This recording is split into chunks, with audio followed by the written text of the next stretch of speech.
నిర్వహించినటువంటి బన్నాన్పల్లి వాస్తవ్యులు గొప్పవారు ఈ అందరికీ అవకాశం ఇచ్చి సూర్యనారాయణ దేవుల వారి ఆధ్వర్యంలో భగవాన్ సర్వం చేసుకునే అవకాశం కల్పించిన మీ పెద్దలందరికీ గ్రామ పెద్దలందరికీ జడ్జీలకు మరియు మాతోటి మిగతా గ్రూపుల వారికి అందరికీ ధన్యవాదాలు తెలుపుకుంటూ అందరికీ థ్యాంక్స్ చెప్పుకున్నాను.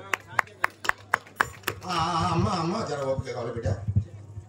ఏం కట్టడి సంతోషమా ఇంకా ఏమైనా ఉంటుంది కదా ఉందా బిజినేపల్లి శ్రీ వెంకటేశ్వర స్వామి శ్రీ అనంతగిరి వెంకటేశ్వర స్వామి భజనములను చక్కగా అద్భుతంగా పాడారండి. ఇంకా మంచి సాధన చేయాలి. చాలా చక్కటి గతరాలు ఇంకా అభివృద్ధిలోకి రావాలని చెప్పి కోరుకుంటూ శ్రీ వెంకటేశ్వర స్వామి ఆశీస్సులు సూర్యభగవాన్ ఆశీస్సులు కోరుకుంటూ సెలవు. ఇక మరి ఇంతకుముందు ఆడబిడ్డలు అద్భుతంగా సాంప్రదాయ చిరుతల